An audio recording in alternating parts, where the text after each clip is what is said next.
Então, pessoal, boa noite aí, Maria Júlia, boa noite, Brenda. É um momento muito especial a defesa do trabalho de conclusão de curso de vocês. Vocês, né, são alunas da faculdade, são formandas, né? A gente estava conversando antes aí, só está faltando a defesa do TCC. Bom, gostaria de agradecer aí a Larissa, né, e o Arlen, né, membros da banca, aceitaram fazer parte do convite aí da defesa de vocês. Então, como é que funciona? Vocês têm aí de 20 a 30 minutos para poder fazer a apresentação.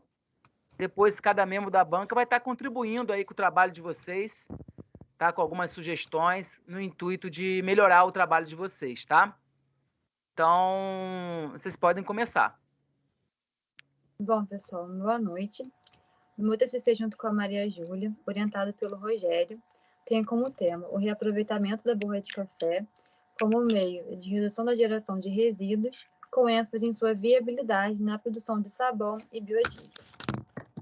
Roteiro da apresentação. Vamos iniciar falando um pouco sobre a introdução, que é composta pelo problema, pela hipótese e pelo objetivo geral. Em seguida, falaremos um pouco sobre a fundamentação teórica, sobre os aspectos técnicos e ambientais da borra de café na produção de sabão e biodiesel, aplicação de questionário, conclusão e, por último, sugestões para trabalhos futuros.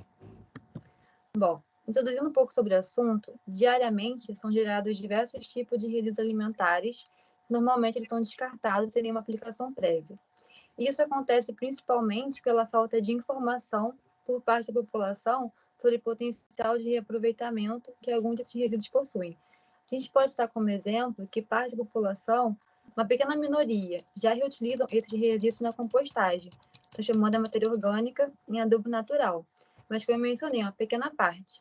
Na maioria, esses resíduos são descartados como lixo comum e acabam seguindo para os aterros e lixões e contribuindo cada vez mais para a degradação ambiental. E é nesse contexto que as tecnologias limpas elas podem e devem ser inseridas, de forma a agregar um valor econômico a esses resíduos que possuem um certo potencial de reaproveitamento. E seguindo essa linha de raciocínio, temos o café, que gera como resíduo a borra, que possui um certo teor de óleo fixo, ela tem os lipídios na sua composição. E eles podem ser extraídos e aplicados na reação de saponificação e de transesterificação, para obtenção, no caso do sabão e biodiesel, que é o foco do nosso trabalho, que é estudar a viabilidade dos produtos a partir desse resíduo, a partir da borra, com o intuito de propagar a política dos 3 R's, que é reduzir, reutilizar e reciclar. Bom, dando continuidade, qual foi o problema, né, que deu início às nossas pesquisas? De acordo com o Instituto de Pesquisa Econômica Aplicado, IPEA, estima-se que apenas 13% dos resíduos urbanos no país vão para a reciclagem, o que é um número muito pequeno. E eis que, por sua vez, não são reciclados, colaboram com o aumento dos níveis de degradação ambiental e podem prejudicar ainda mais as gerações futuras. Então, qual a viabilidade do reaproveitamento da borra de café na produção de sabão e biodiesel, a fim de evitar o seu descarte para a diminuição do impacto no meio ambiente? E assim, pesquisas vêm sendo realizadas a fim de reduzir o descarte da borra de café, visto que essa prática contribui no aumento da degradação ambiental e a reutilização desse rejeito através da extração do óleo da borra para a produção de sabão e biodiesel pode sim ser considerada uma das alternativas que, além de diminuir possíveis danos ambientais, podem apresentar futuramente um bom retorno financeiro. Deste modo, o nosso trabalho tem como objetivo geral verificar a viabilidade da borra de café na produção de sabão e biodiesel, de forma a reaproveitar o resíduo e reduzir o seu impacto no meio ambiente. Dando início agora à fundamentação teórica, a gente vai falar um pouquinho sobre a química verde. A química verde é o tema macro, né, do nosso trabalho, e ao longo dos anos, né, por volta dos anos 70, iniciou-se um forte movimento relacionado com as questões ambientais, por conta do alto consumo de petróleo, o que ocasionava, né, altos níveis de concentração de CO2 no ar. Ao longo dos anos, continuaram com a preocupação, sempre foi um problema, né, para a gente, e as pessoas continuaram pressionando o governo, né, querendo uma resposta, E assim veio a Conferência de Estocolmo, né, que foi o primeiro marco mundial para tentar organizar a relação entre o homem e o meio ambiente. Daí surge o termo direito ambiental. Na década de 90 surgem outros termos e com eles surgem também o termo da química verde, o conceito de química verde, que está ligado a uma produção mais limpa. Nos anos seguintes, continuou-se com a preocupação em relação ao meio ambiente, e aí a gente teve a criação de algumas leis e outros projetos que envolviam a química verde. No Brasil, em 2006, teve a criação do Grupo de Síntese Orgânica Limpa, da UFPEL e da Escola de Química Verde, na USP. Bom, ao longo do tempo, além do conceito de química verde, surgiram alguns princípios, que são esses que estão aí no slide. Agora a gente vai falar um pouquinho sobre eles. Bom, o primeiro princípio é o princípio da prevenção, onde a gente visa prevenir a formação do resíduo ao invés de tratá-lo. É muito mais fácil que a gente não forme ele do que trate ele depois. Em seguida, a gente tem o princípio da eficiência, onde a gente visa maximizar a incorporação de todos os materiais da partida ao produto final. Temos também o princípio de número 3, síntese segura, onde a síntese segura, né, engloba lidar e gerar substâncias que possuam nenhuma ou até pouca toxicidade à saúde e ao meio ambiente. Temos também produtos seguros, onde a gente visa produzir, né, produtos mais seguros, menos tóxicos, né, tanto à saúde quanto ao meio ambiente, com uma baixa toxicidade. Além disso, também temos solventes seguros, onde a gente visa utilizar, né, na nossa produção, enfim, dependendo do que for, o mínimo de solvente tóxico, né, e o máximo de solventes seguros. Temos também a parte da integração energética, onde a gente visa diminuir o uso da energia, né, ou também substituir por alternativas renováveis. Temos o princípio de número 7, alternativas renováveis, onde a gente visa utilizar alternativas renováveis ao invés de não renováveis na indústria.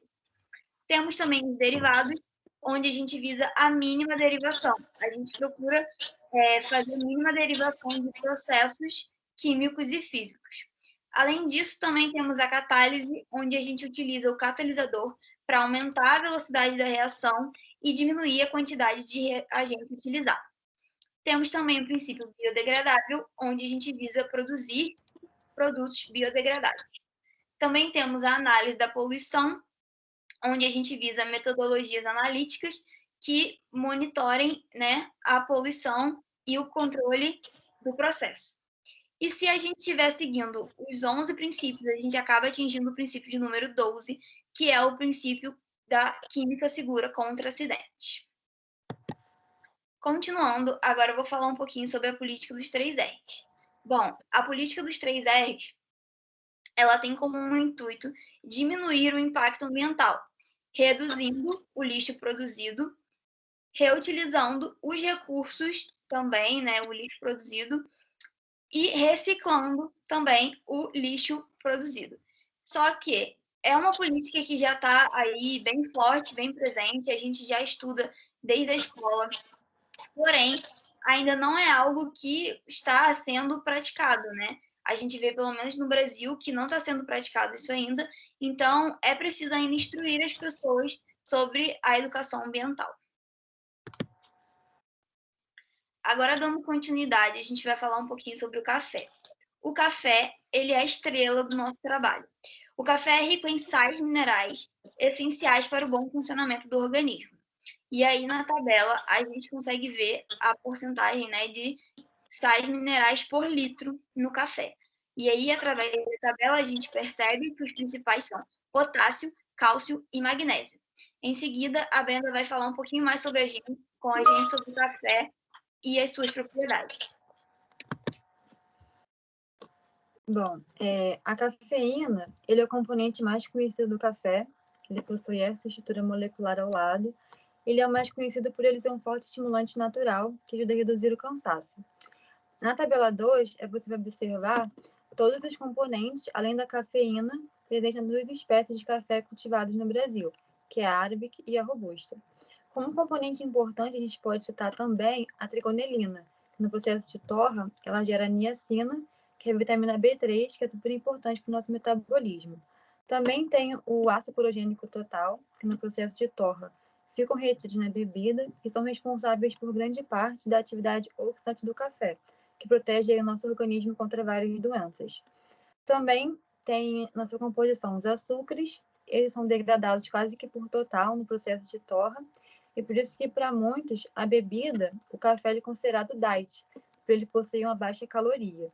Além disso, tem vários outros componentes, como a lignina, a pectina, os aminoácidos livres, as proteínas e os lipídios, que esse, no caso, é o foco do nosso trabalho no processo de torrefação. Eles ficam retidos na borra e podem ser extraídos e aplicados na produção de sabão e biodiesel. Bom, como a gente já mencionou, o café é uma das bebidas mais consumidas no mundo. E um dado que a gente quis evidenciar é que no ano 2017 foram consumidos 1,2 milhões de toneladas de café no Brasil, o que gerou uma quantidade superior a 800 mil toneladas de borra. Então, a gente consegue observar que é um grande volume desse resíduo que é produzido anualmente. Na tabela 3, você vai observar também a composição nutricional da borra, que, como a gente consegue ver, ela é rica em açúcares, em matéria orgânica e compostos inorgânicos, como as proteínas, os lipídios, a celulose, as cinzas dos estratos não azotados. Esses se referem-se à presença de nitrogênio na sua composição, os taninos e, por último, a cafeína. Um fato interessante desses taninos é que eles funcionam como uma defesa dos grãos de café, que quando não maduros e algum ser vivo vai ingerir esses grãos de café, as células liberam esses taninos, que têm um sabor amargo, e acaba evitando que esse ser vivo continue ingerindo seus grãos. Só que quando maduros, eles ficam mais suaves, e parte deles ficam retidos na borra e outros na bebida, e eles acabam fazendo parte também do aroma do café. Aqui a gente quis colocar um fluxograma. Dentro das pesquisas que a gente realizou, a que mais se destacou foi a extração com solvente orgânico desse óleo presente na borra, e ele pode ser aplicado na reação de saponificação e esterificação, e a fração sólida resultante desse processo pode ser aplicado na produção de adsorvente e carvão ativado e de composta biodegradável e bioplástico. Bom, o sabão e os biocombustíveis, eles provêm dos lipídios, que estão presentes na borra e podem ser extraídos. Os lipídios possuem essa composição molecular aqui, e eles podem ser óleos ou gorduras, e isso vai depender do grau de insaturação desses três radicais. Então, na reação de saponificação, vai ocorrer uma hidrólise desse lipídio, ou seja, uma quebra, e aí vai quebrar ele aqui em C dupla O nessas extremidades, e pela presença de água, aquecimento e uma base forte, normalmente a soda cáustica, vai gerar como subproduto a glicerina e como produto principal o sabão, que é o sal. Já na reação de transesterificação, ela ocorre de forma similar da saponificação. Também temos o lipídio, ele também vai sofrer uma hidrólise, só que agora ele vai reagir com 3 mols de um álcool, que normalmente é o metanol ou o etanol. Com a presença de um catalisador, ele vai formar a glicerina como subproduto e vai formar os biocombustíveis. A gente pode observar aqui, nas duas reações, eles formam a glicerina como subproduto e ela também já é muito utilizada no ramo farmacêutico de cosmético. Bom, dando continuidade à fundamentação teórica, a gente tem a Lei de número 12.305 de 2010, que institui a Política Nacional dos Resíduos Sólidos e é regida pelo CONAMA. Bom, essa lei define diretrizes que devem ser seguidas no âmbito nacional para o tratamento adequado dos resíduos sólidos, tanto nos setores públicos quanto no privado. Além disso, a lei também faz distinção entre resíduo e rejeito. Resíduo é aquilo que a gente consegue reutilizar, já o rejeito não.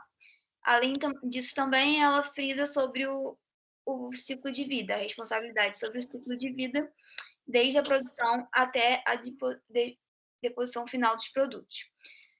E ela tem alguns objetivos gerais que a gente pode ver aí na imagem, como não geração, redução, reutilização, reciclagem, tratamento e disposição final adequada. De um modo geral, a lei prevê a redução da geração de rejeitos.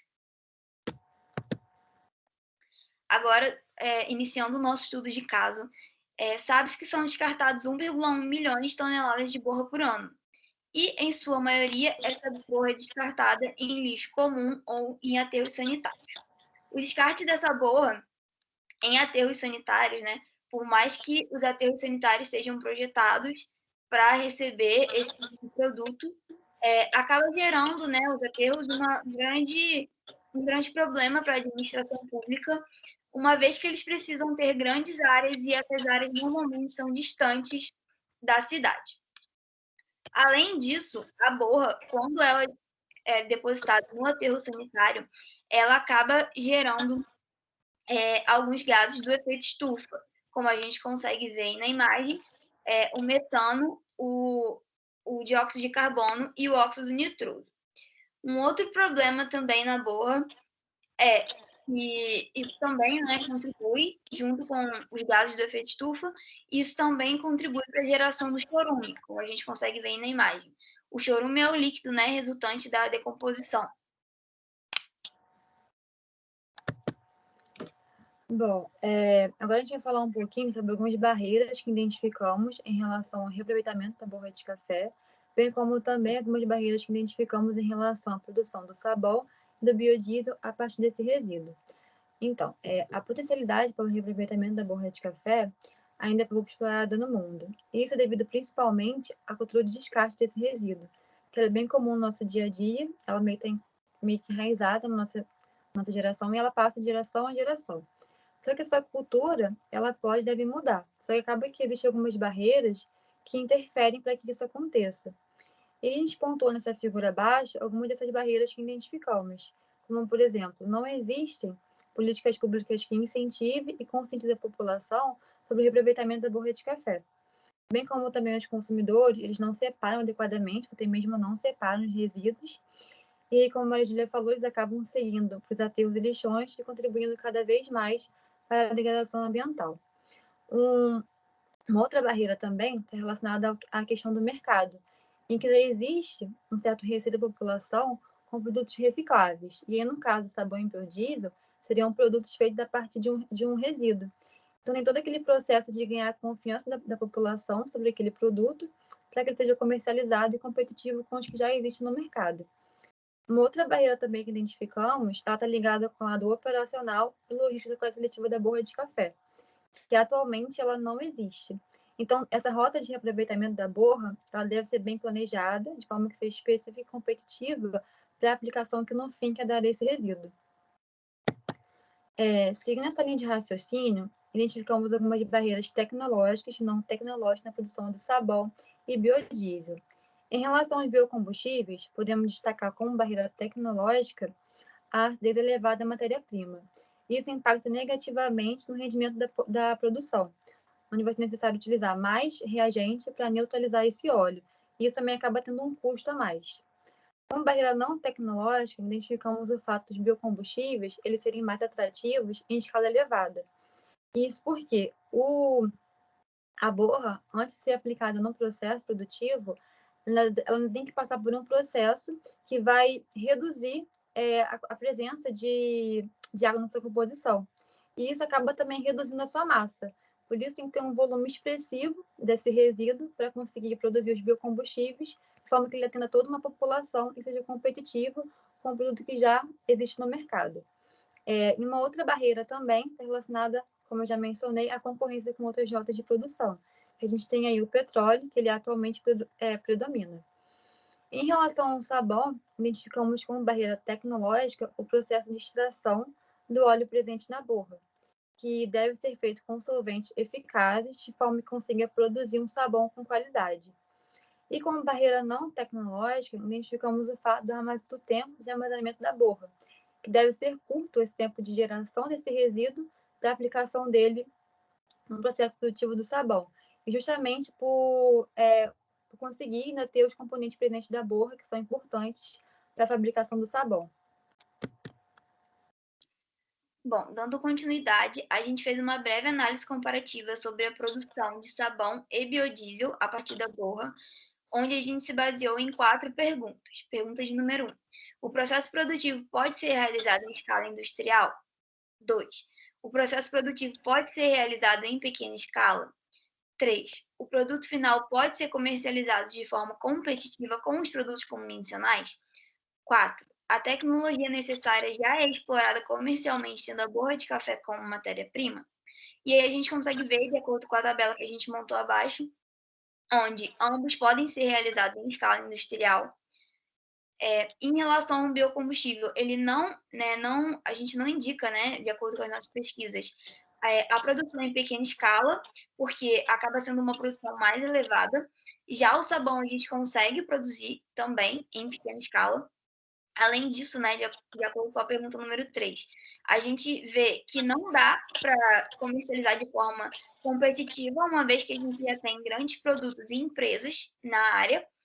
E sobre a pergunta de número 4 da tecnologia, a gente ainda não tem também nada explorado voltado para a borra do café.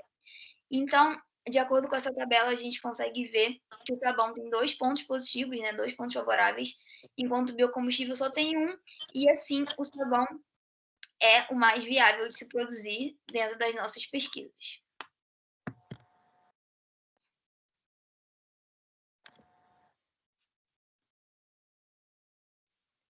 Aqui para mim não passou o slide ainda não. Foi. Bom, a gente resolveu também fazer análise comparativa do sabão normal e o sabão feito a partir do óleo. Assim como a gente também fez do biodiesel, e a Brenda vai falar para a gente mais para frente. Começando sobre o sabão feito a partir do óleo da borra de café, ele acaba causando um menor impacto ao meio ambiente, uma vez que ele já é feito a partir do resíduo, e o intuito do nosso trabalho é que seja um sabão mais natural possível, então, consequentemente, ele teria menos produtos químicos. Além disso, ele também, se formulado de maneira correta, pode possuir a mesma eficácia.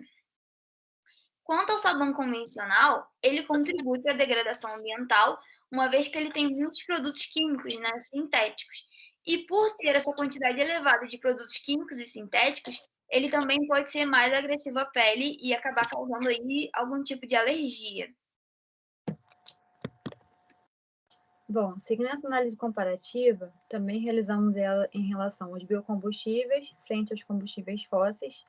Como vantagem dos biocombustíveis, identificamos o fato de eles serem provenientes de uma fonte renovável e também por ele ser uma boa alternativa a reduzir a dependência energética em relação aos combustíveis fósseis.